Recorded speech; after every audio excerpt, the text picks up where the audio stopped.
भारत माता की जय, वंदे मातरम, जय हिंद। चलिए आज का एपिसोड हम लोग स्टार्ट करते हैं बहुत अच्छे तरीके से, क्योंकि कुछ चीजें हमारे दिमाग में तो होती है लेकिन वो धीरे धीरे गायब हो जाती है। तो मैं चाहता हूं कि कुछ जो सबसे ज्यादा पॉपुलर क्वेश्चन है उस पर हम लोग का अप्रोच बहुत अच्छा हो जाए। तभी हाल ही में आपने सुना होगा कि WTO की पहली एक महिला महानिदेशक बनी है, तो निश्चित तौर पर एक सवाल तो पूछना चाहिए और मेरे ख्याल से ये क्वेश्चन तो आएगा ही, कोई भी एग्जाम में नियर अबाउट होगा, एक सवाल आपसा बनता है। तो किसी भी चीज को आप पढ़िए तो अभी जो हालात है, अभी जो सिचुएशन हम लोग का एग्जामिनेशन पॉइंट ऑफ व्यू से बन रहा है, उसमें एक चीज तो आप लोग को ध्यान में रखना पड़ेगा कि सेंटर में क्वेश्चन को रखना पड़ेगा और पेरिफेरल उससे इसका डिटेल आपको देना पड़ेगा।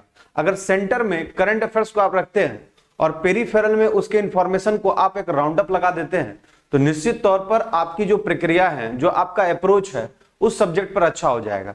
जैसे हम लोग बोलते हैं जीएस में आप कर क्या रहे हैं भाई, तो आपको बता दें कि जनरल स्टडी में आप जिन चीजों को पढ़ रहे हैं वो जनरल स्टडी में एक आप सिलसिलेवार तरीके से पढ़ रहे हैं, ज्योग्राफी पढ़ रहे हैं, हिस्ट्री पढ़ रहे हैं, पॉलिटी पढ़ रहे हैं, इकोनॉमिक्स पढ़ रहे हैं। लेकिन अगर उसी इकोनॉमिक्स में आप लोग के साथ एक टर्म आकर के टैग होता है WTO, तो आप उस पर डिटेल तो पढ़ते ही है। तो आपको क्या करना है कि कोई भी जो भी सूचनाएं हैं जो वर्तमान संदर्भ में अभी पॉपुलर है, कुछ नई बात हुई है, उसको सेंटर में रखना है। सेंटर में तो रखना ही पड़ेगा, हमेशा उस चीज को सेंटर में रखिए और सेंटर में रखने के बाद उसके पेरिफेरल सिचुएशन पर आप लोग अपना काम कर सकते हैं। तो चलिए हम लोग बात करते हैं आज। आप मेरे पीछे एक पिक्चर देख ही रहे होंगे, ये है WTO की महानिदेशक, थोड़ा नाम टेढ़ा है, नागोजी ओकोंजा-इविला। आप लोग को लग रहा होगा सर कैसा नाम बता रहे हैं, लेकिन आपको तो रखना ही पड़ेगा। तो आपको बता दें कि ये पहली WTO की महानिदेशक बनी है और पहली महिला महानिदेशक बनी है। ये सवाल को आपसे पूछा जा सकता है। नागोजी ओकोंजा-इविला लिख देते हैं आप लोग को, हो सकता है दिक्कत हो जाए आप लोग को इस चीज में। तो नाम इनका है नागोजी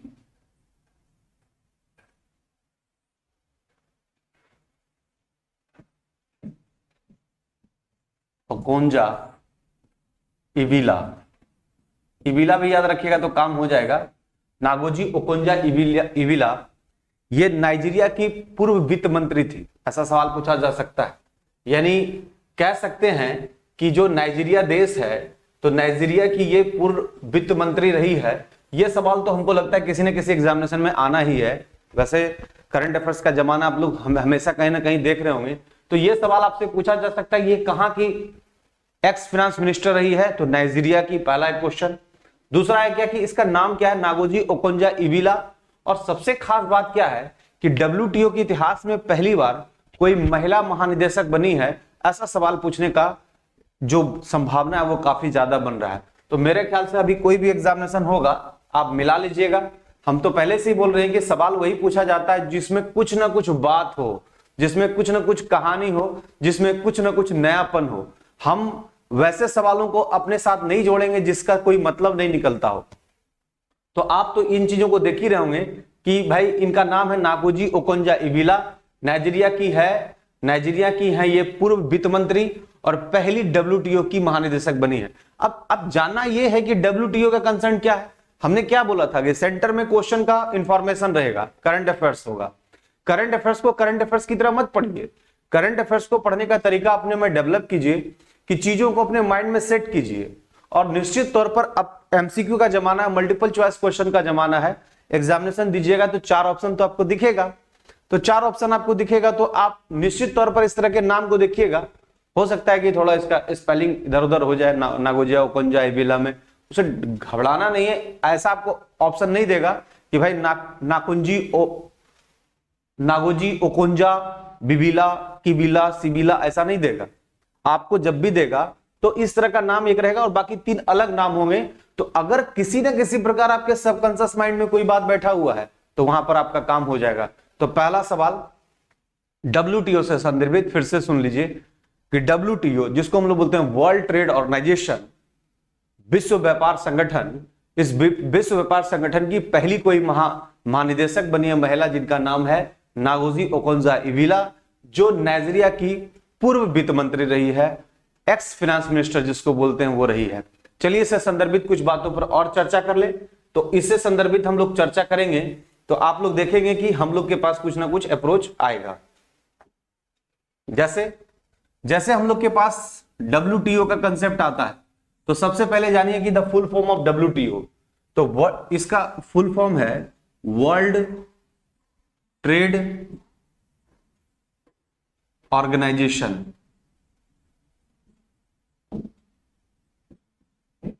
ठीक है, वर्ल्ड ट्रेड ऑर्गेनाइजेशन, जिसको हिंदी में हम लोग बोलते हैं विश्व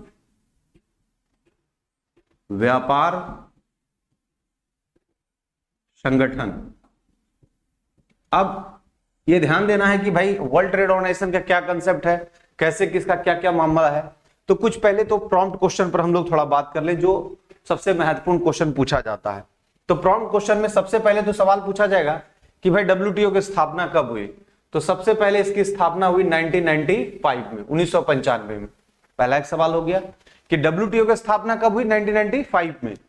पूछता है कि 1995 में इसकी WTO की स्थापना हुई। WTO का पुराना नाम क्या है, तो याद रखना है आपको, that is the GATT, GATT, GATT, general agreement tariff and trade. यानी आप कह सकते हैं कि जो WTO का आप कंसेप्ट देख रहे हैं वो कभी गेट के रूप में था, जिसको general agreement tariff and trade बोलते हैं, और WTO की स्थापना हुई है 1995 में। यानी यही गेट का नाम बदलकर WTO कर दिया गया। ये जो गेट है, इस गेट की स्थापना हुई थी 1947 में। यानी आप कह सकते हैं कि आपकी देश की आजादी का जो साल था उसमें गेट का स्थापना देखने को मिलता है, general agreement tariff and trade. Write down कर लीजिएगा, general agreement tariff and trade, जो गेट का कन्वर्जन हो गया WTO में, बदल गया WTO में, और WTO की स्थापना हुई 1995 में। कहने का मतलब जब स्टार्टिंग पीरियड हुआ था गेट का, तो संस्थापक सदस्य देशों में शामिल था भारत, और जब 1995 में जो WTO की स्थापना हुई, इसके लिए एक दोहा वार्ता हुई है, जो दोहा वार्ता के बाद गेट का कन्वर्जन हो गया WTO में, किस साल, 1995 में। जाहिर सी बात है इसके हेडक्वार्टर से संबंधित क्वेश्चन पूछे जाते हैं।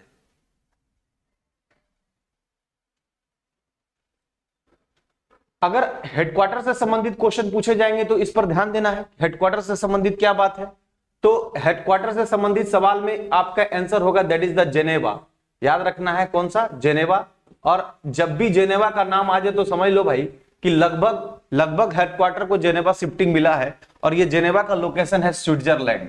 ठीक है, WTO की स्थापना हुई 1995 में, पुराना नाम था गेट की स्थापना 1947, भारत संस्थापक सदस्य देशों में शामिल है, और इसका हेडक्वार्टर है जेनेवा। साथ ही साथ WTO से क्वेश्चन पूछा जा सकता है आपसे कि भाई इसका काम क्या है, WTO क्या काम करती है। तो WTO काम करती है मल्टीलैटरल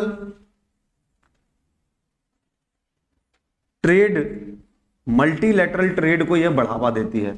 एकदम ध्यान से देखिएगा, मेरे में कोई अकबकाट नहीं, हमें लग रहा है कि क्लासरूम में पढ़ा रहा हूं, और मेरे अंदर अगर ये बात जिस दिन आ गई कि मैं क्लासरूम में पढ़ा रहा हूं तो मेरे ख्याल से बहुत ज्यादा अकबकाट नहीं होगी। पहले क्या होता था ना कि देखो, हमारे यहाँ कहावत है कि जब भी हम लोग किसी फंक्शन में जाते थे, जैसे बोला था कि भाई आपका फोटो खिंचाएगा, तो फोटो खिंचाने में क्या होता था, लोग अटेंटिव हो जाते थे, या फिर कुछ लोग बोलते रुकिए जरा सा हम बाल ठीक करके आते हैं, जरा सा हम चश्मा पहन लेते हैं, जरा सा ये कर लेते हैं, वो कर लेते हैं, जरा सा हम अपने आप को सही कर लेते हैं।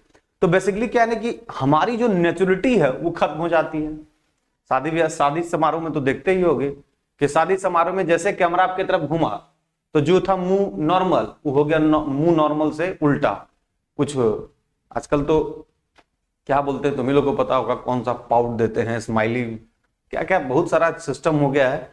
तो हमारे समाज में जैसे जैसे बदलाव शुरू हुए वैसे वैसे लोगों का काम है। पहले तो लड़कियों का फोटो आता था तो हमें ये पता नहीं होता था आज तक ये सिस्टम क्या है भाई। कोई फोटो, पहले लड़की का फोटो जाता था किसी के निगोशिएशन में, भाई कि आप इसको लड़की को देखिए तो ऐसे ढक करके, क्या हमको तो समझे में नहीं आता था कि लड़की का मतलब क्या होता है। एकदम पूरा एकदम स्ट्रेट फॉरवर्ड साड़ी पहनना है, स्टूडियो वाला इसका तैयारी करके रखा है। तो धीरे धीरे ये प्रथा हम लोग के यहाँ खत्म हो रहा है। अब तो सिस्टम आ गया भाई लड़कियों को भी चूज करने का अधिकार हो गया है। पहले लड़का भाई हम ये इससे शादी नहीं करेंगे, उससे नहीं करेंगे, अरे बुड़बक एगो दूगो छाटोगे अपने तुम छट जाओगे, मैन्युफैक्चरिंग डेट तुम्हारा जो है वो एक्सपायरी डेट में कब कन्वर्ट हो जाएगा पता नहीं चलेगा। इसलिए जितना जल्द हो सके तो अपने चॉइस को स्टेबल करके अपने शादी उदी कर लीजिए, नहीं तो फिर तो बहुत दिक्कत होने वाला है। इस चक्कर में मत रहिए कि इतना व्यवस्था किया जाएगा उतना व्यवस्था किया जाएगा और आपका जाता क्या है, चल जाइएगा, फिर तो दिक्कत है। फिर आप ही को ढूंढवाना पड़ेगा, सबको खबर देना पड़ेगा, भोज के आयोजन में जाके बोलना पड़ेगा कि हम भी हैं लड़का, अब तो बहुत दिक्कत में पड़ जाइएगा। इसलिए जितना जल्द हो सके हर एक चीज का अपना एक लिमिटेशन जोन, लिमिटेड जोन है, वो लिमिटेड जोन में अपना काम कर लीजिए, अदरवाइज तो फिर दिक्कत होने है। चलिए फिर से एक बार पूछते हैं, हम किसके बारे में बात किए थे? WTO, वर्ल्ड ट्रेड ऑर्गेनाइजेशन, पुराना नाम क्या है? GATT, general agreement tariff and trade. स्थापना कब हुई? 1947। और वो WTO का काम क्या है? मल्टीलेटरल ट्रेड को बढ़ावा देना। अब सवाल पूछता है, कोई बच्चा पूछेगा मल्टीलेटरल ट्रेड किसको बोलते हैं सर? तो मल्टी मतलब होता है बहुपक्षीय। मल्टीलेटरल जो है, हम लोग मल्टी जो बोलते हैं, ध्यान देना है कि मल्टीलेटरल ट्रेड के बारे में अगर आपसे सवाल पूछा जाएगा कि मल्टीलेटरल ट्रेड क्या है, तो इस पर ध्यान देना है आपको कि भाई मल्टीलेटरल ट्रेड जो है उसको हम लोग बोलते हैं बहुपक्षीय। मल्टीलेटरल ट्रेड, तो मल्टीलेटरल ट्रेड को हम लोग कहते हैं बहुपक्षीय व्यापार को बढ़ावा देता है। अब बहुपक्षीय व्यापार में क्या है कि हर देश दूसरे देश के साथ एक्सपोर्ट इंपोर्ट करती है। अब इसको समझिएगा, यानी देश उसके साथ एक्सपोर्ट भी करेगी और इंपोर्ट भी करेगी, यानी आयात करेगी और निर्यात भी करेगी। आयात और निर्यात दोनों काम करती है। जैसे एक्सपोर्ट इंपोर्ट की अगर बात हम लोग के सामने आती है तो हम लोग एक चीज को सामने ला सकते हैं, ध्यान दीजिएगा। देखिए जो भी चीज को करना है ना, वो एक आपके पास अप्रोच होना चाहिए। अब अगर हम लोग के पास जैसे मल्टीलेटरल ट्रेड की बात हुई तो एक चीज ध्यान दीजिएगा, आपने नाम सुना होगा एक्सिम बैंक। एक्सिम बैंक का काम क्या है? एक्सपोर्ट एंड इंपोर्ट का काम करती है। EX मतलब एक्सपोर्ट, IM मतलब इंपोर्ट। तो बोलता है एक्सपोर्ट जो हम लोग अपने देश से बाहर बेचते हैं, जिसको निर्यात बोलते हैं। इंपोर्ट मतलब जो हम लोग खरीदते हैं। बोलता है कि इंपोर्टेड मटेरियल, भाषा से समझिएगा, कोई नहीं कि किताबी भाषा को समझिएगा तो काम हो जाएगा। बोलता है इंपोर्टेड मतलब, बोलते ये सेंट देख रहे हो बहुत महंगा है, इंपोर्टेड मतलब दूसरे देश से मंगाए। अब ये सब कहने का जरूरत नहीं है। हमारे देश के मटेरियल अब दूसरे देश में बहुत ज्यादा अपने आप को स्थापित कर रहे हैं। आपको पता होना चाहिए कि बहुत सारे ऐसे रॉ मटेरियल हैं जो हम उसको यूज नहीं करते हैं, लेकिन इसका बाहर में काफी डिमांड है। तो ध्यान देना है, आने वाले समय में हमारे देश में 2030 तक आते आते हम लोग की तरक्की की राह काफी मजबूत हो जाएगी। वैसे भी अगर हम लोग बात करें IMF में, इंटरनेशनल मॉनेटरी फंड में, तो इंटरनेशनल मॉनेटरी फंड में हम लोग का दबदबा जारी है। और हम लोग इंटरनेशनल मॉनेटरी फंड में हम लोग का जो SDR है, स्पेशल ड्रॉइंग राइट्स, विशेष आहरण अधिकार, इस विशेष आहरण अधिकार में हमारा पार्टिसिपेशन और मजबूत हो गया है। यानी कहा जाता है कि इंटरनेशनल मॉनेटरी फंड, अंतरराष्ट्रीय मुद्रा कोष में किसी देश का दबदबा तभी अच्छा होगा जब उस देश का उस IMF में SDR का पार्टिसिपेशन ज्यादा होगा। तो SDR का मतलब आप पूछेंगे SDR का मतलब क्या है? That is special drawing rights, विशेष आहरण अधिकार। तो विशेष आहरण अधिकार के मामले में भारत जो है वो अब 1 to 10 में, यानी हम अपने आप को स्थापित 1 to 5 में करने जा रहे हैं। मतलब आप कह सकते हैं कि हमारे देश का जो पार्टिसिपेशन है, जो कोटा है, उसमें रिवीजन हो गया। कल तक जो हमारा पैसा जमा था SDR के रूप में, उसमें इजाफा हुआ है। तो इजाफा होगा तो हमारे कैपिटल का इजाफा हुआ है, और जब कैपिटल का इजाफा होगा तो निश्चित रूप से अगर हमारी पूंजी बढ़ी है तो इसका मतलब हमारा उसमें अधिकार भी बढ़ गया।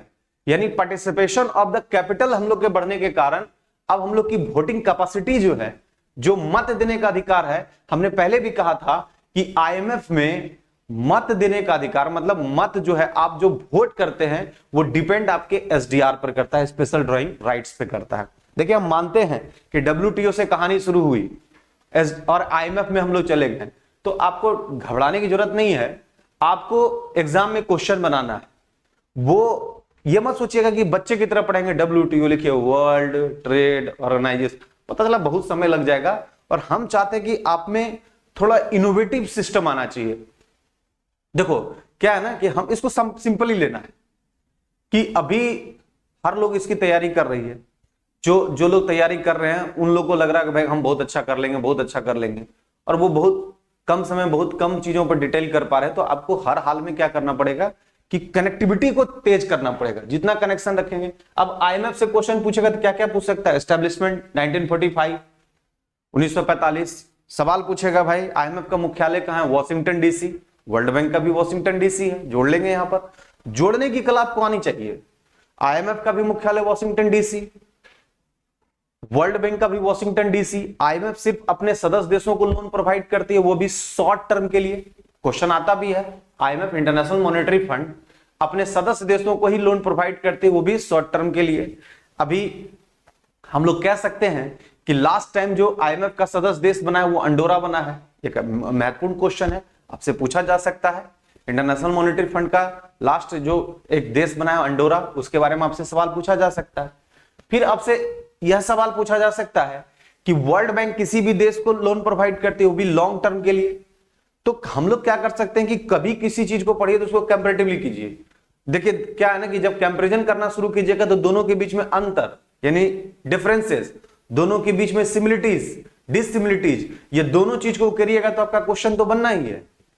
अब जैसे इससे और भी संबंधित क्वेश्चन क्या क्या हो सकता है, तो अब इससे संबंधित और क्वेश्चन पर अगर हम लोग ध्यान दें तो आईएमएफ और वर्ल्ड बैंक को हम लोग अप्रोच करेंगे। तो आईएमएफ में आप कंसेप्ट देख रहे हैं एसडीआर का, special drawing rights. Special drawing rights में लोगों का पार्टिसिपेशन, इस आधार पर लोगों का वोटिंग कैपेसिटी बढ़ता है। वहीं अगर हम लोग वर्ल्ड बैंक की बात करें तो उसमें एसोसिएशन है, उसमें आईबीआरडी है जिसको हम लोग बोलते हैं international bank for reconstruction and development association. उसी आईबीआरडीए में फिर आईएफसी है जिसको इंटरनेशनल फाइनेंस कॉर्पोरेशन बोलते हैं। उसी तरह उसमें आईडीए है जिसको हम लोग इंटरनेशनल डेवलपमेंट एसोसिएशन बोलते हैं। इसी तरह उसमें शामिल है आईसीएसआईडी जिसको बोलते हैं international centre for settlement of investment dispute. अगर कोई इन्वेस्टमेंट का डिस्प्यूट हो जाता है, विवाद हो जाता है, तो इन चीजों को आईसीएसआईडी के थ्रू निपटाया जाता है।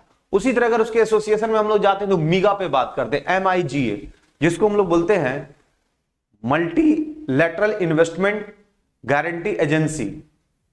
अब है क्या इन्वेस्टमेंट गारंटी एजेंसी का क्या है, तो उस चीजों को हम लोग को समझना है। तो आप कह सकते हैं कि अगर हम लोग थोड़ा सा और इस पर बात करें,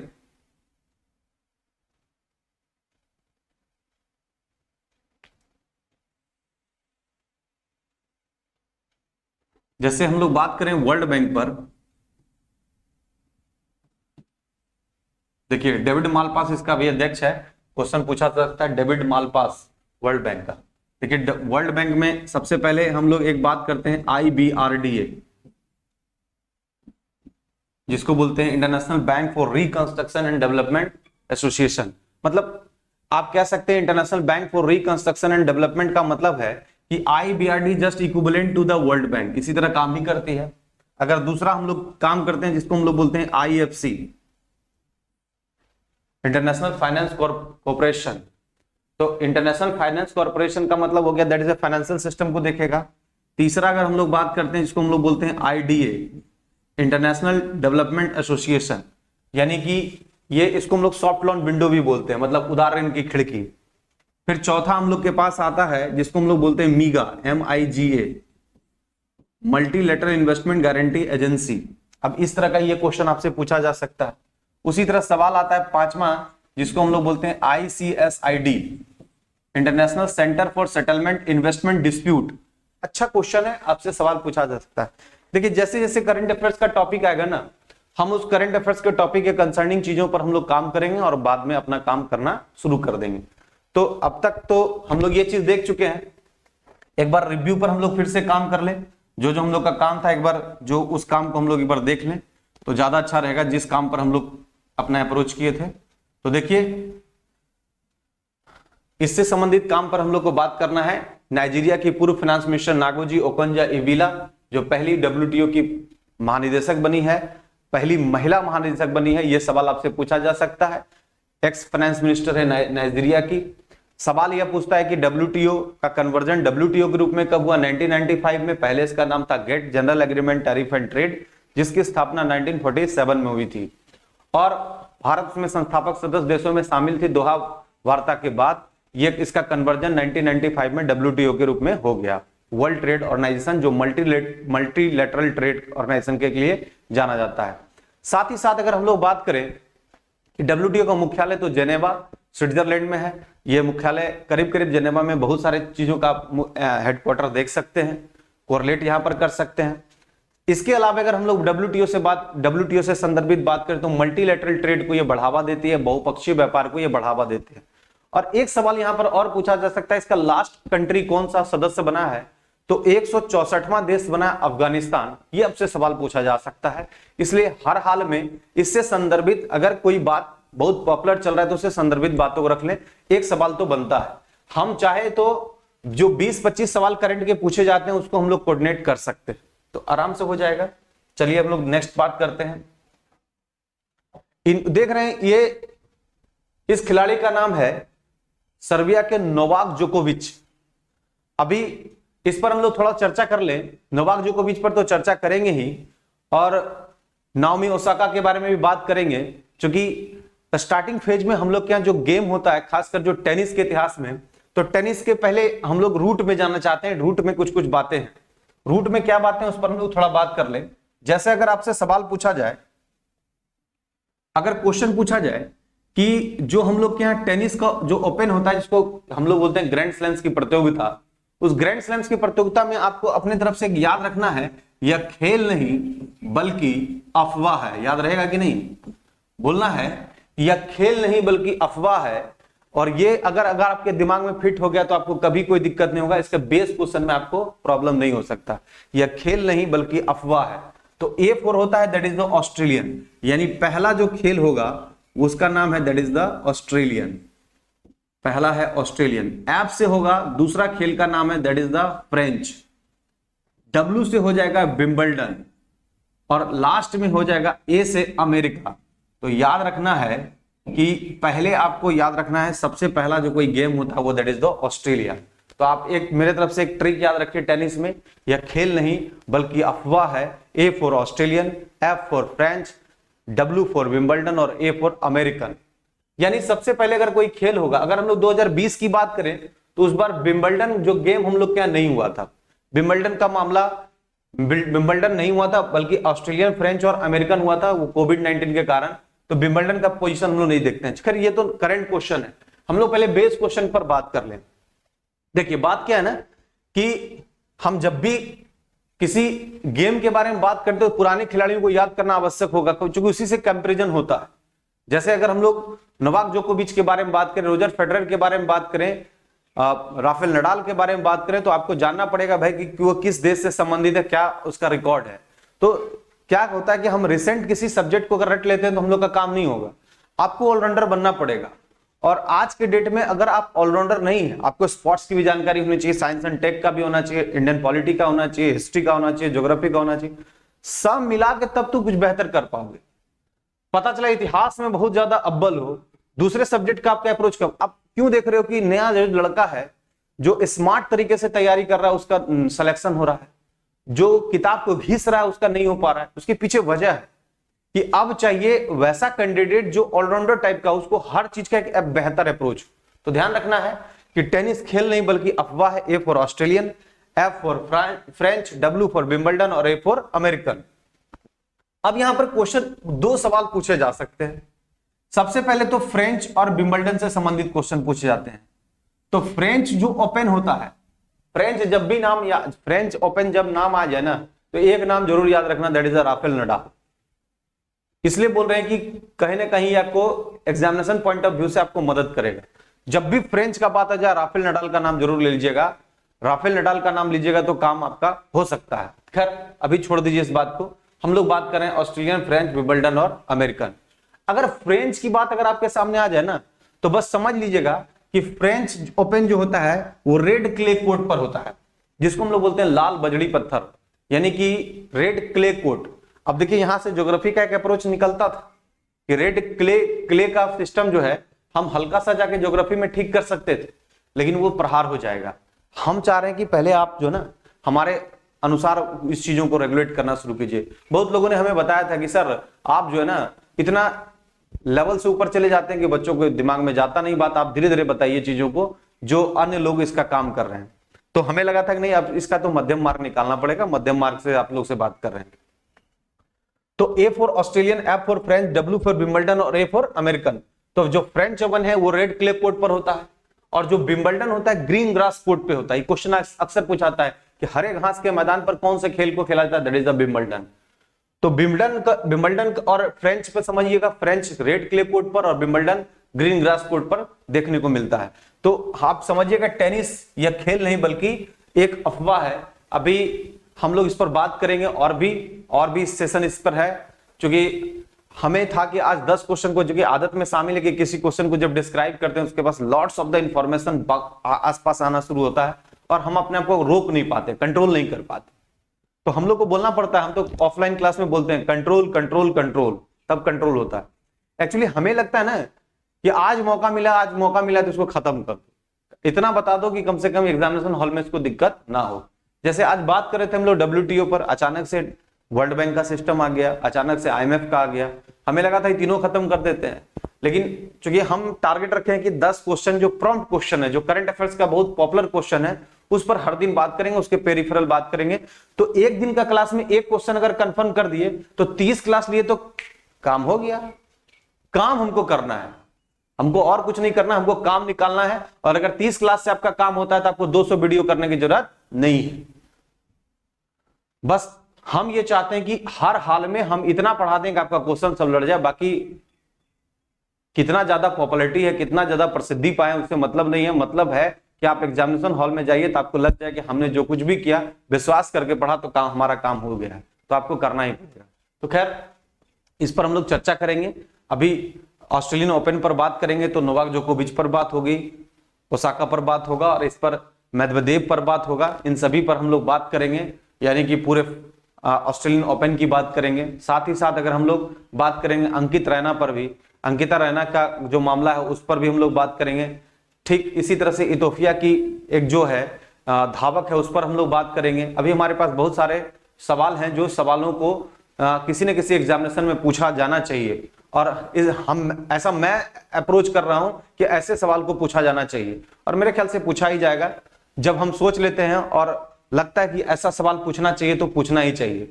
अब देखिए डिपेंड करता है कि वो क्या सोच रहे हैं, लेकिन तत्काल अगर आप बेहतर क्वेश्चन पर अपना अप्रोच कर पा रहे हैं तो बेहतर क्वेश्चन आपसे लड़ना ही चाहिए। तो हम अब नेक्स्ट क्लास में आप लोगों को बताएंगे कि जितना हमने इस करंट अफेयर्स को ले दिया है जगह, उस 10 में से कितना किसी एग्जामिनेशन का पार्ट बनता है। और 20 से 25 क्लास में तो हो जाना चाहिए। 20-30 क्लास अगर हम लोग कर देते हैं, 30 क्लास में जो मोस्ट इंपॉर्टेंट क्वेश्चन है उस पर अगर हम लोग काम कर देते हैं। देखिए ये नहीं करना पड़ेगा स्पोर्ट्स को अलग से पढ़ा रहे हैं, नेशनल अलग पढ़ा रहे हैं, इंटरनेशनल पढ़ा, तो क्या होगा ना कि स्पोर्ट्स आपको दीजिएगा तो स्पोर्ट्स का फालतू क्वेश्चन भी कलेक्ट करना शुरू कीजिए। अरे माइंड है ना जी, कितना बात याद रहेगा, कितना बात को आप तो अपने दिमाग में रख सकते हैं। हम उतना बात को ही रखेंगे जो हमारे काम हो जाए। इतना बात को नहीं ले जाएंगे ज्यादा बात कि वहां एग्जामिनेशन हॉल में जाके कंफ्यूजन पैदा कर दे। तो कम बात लेके जाएंगे, परफेक्ट बात लेके जाएंगे। तो मेरे ख्याल से टेस्ट भी चेंज करेंगे इस बार स्पोर्ट्स का क्वेश्चन होगा, साइंस एंड टेक का क्वेश्चन होगा, इंटरनेशनल का क्वेश्चन होगा, नेशनल का क्वेश्चन होगा, इकोनॉमिकल का क्वेश्चन होगा। तो एक एक क्वेश्चन पे बात करेंगे तो लगेगा कि खेल के बाद सीधा आर्थिक स्थिति पर बात कर रहे हैं, आर्थिक स्थिति के बाद सीधा नेशनल लेवल के किसी सिचुएशन पे बात करें तो अच्छा हो जाएगा। तो हम लोग नेक्स्ट क्लास में टॉपिक वाइज करेंगे। अभी तो दूसरा क्लास है, पहला क्लास हमने बताया तो दूसरा क्लास है और हम पहले तो कंटिन्यू हो जाएं। सबसे बड़ा बात तो मेरे लिए यही है कि ऑफलाइन और ऑनलाइन में एक फर्क ये हो जाता है कि ऑफलाइन में बच्चे दिखते हैं, उसको बोलते हैं, उस पर एक्सप्रेशन होता है। मेरे से ज्यादा 75% तो बच्चे जवाब देते हैं। तो वहां पे क्या होता है कि हमारा मेहनत थोड़ा कम होता है, यहाँ सब कुछ हमें बोलना पड़ता है। तो निश्चित तौर पर थोड़ा मेहनत तो है, ऑनलाइन क्लास में इतना आसान है नहीं। ऑनलाइन क्लास क्या है ना कि आपको एक टेक में सब कुछ बोलना पड़ता है और मैं एडिटिंग के सेक्शन में नहीं रहता हूँ कि भाई 2 मिनट बोले फिर 2 मिनट के बाद मेरा चीज को जोड़ो। हमें आदत है कि 1 घंटे 1.5 घंटे अपने मूड में क्लास लेने का, तो उसी तरह क्लास लूंगा। लेकिन है क्या कि शुरू थोड़ा सा बौखलाहट तो होता है क्योंकि बच्चा बैठा हुआ है, बच्चा का फेशियल एक्सप्रेशन आ रहा है, वो मैं कुछ बोल रहा हूं तो उस पर एक्सप्रेशन आ रहा है, तब मैं उस पर कुछ बोलने का पता नहीं कौन लोग कैसे इमेजिनेशन करके उतना बात कर लेते हैं। मैं भी करना चाहता हूं लेकिन पता है 2 मिनट के बाद हमें ऑकवर्ड टाइप का लगता है, कुछ एक्सप्रेशन ही नहीं आ रहा है। खैर धीरे धीरे देखिए जो हमारे साथ दिक्कत है ना वो आपसे हम शेयर कर लेते हैं। तो धीरे धीरे हम सोच रहे हैं कि भाई आपको इमेजिनेशन किया जाएगा और इमेजिनेशन पर बात चलेगी। तो हम चाह रहे हैं कि 20 से 30 क्लास आपका जो करंट अफेयर्स का है, यानी दरोगा में जो अगर पीटी ले रहा है तो 25 क्वेश्चन तो पूछेगा बाबू, 25 क्वेश्चन पूछेगा। तो 25 क्वेश्चन में हर हाल में हमको 30 वीडियो बनाना पड़ेगा, 30 वीडियो में काम हो जाएगा। हम ऑफलाइन में बोले थे वॉल्यूम 10 तक देंगे, 10 वॉल्यूम देंगे, 10 वॉल्यूम से काम हो जाएगा। वैसे आप लोग अपना करंट अफेयर्स जारी रखिएगा, आप लोग भी अपने तरीके से पढ़ते रहिए, हम भी पढ़ा रहे हैं। हो सकता है कि आपका पढ़ा हुआ हमारा पढ़ा हुआ कॉमन क्वेश्चन होगा। करंट अफेयर्स कोई स्वप्न में हम लोग को नहीं आता है, हम लोग उसका अध्ययन नहीं करते हैं। करंट अफेयर्स क्या है ना कि आप भी कहीं से रिसोर्स करते हैं, हम भी रिसोर्स करते हैं। बस तरीका ये है कि हम उन क्वेश्चन को बताएंगे जिसका आपके एग्जामिनेशन पॉइंट ऑफ व्यू से मतलब है, सवाल में लड़ेगा, तो उसी क्वेश्चन को हम लोग देखेंगे। तो नेक्स्ट क्लास में हम लोग मिलते हैं, तब तक भारत माता की जय, वंदे मातरम, जय हिंद।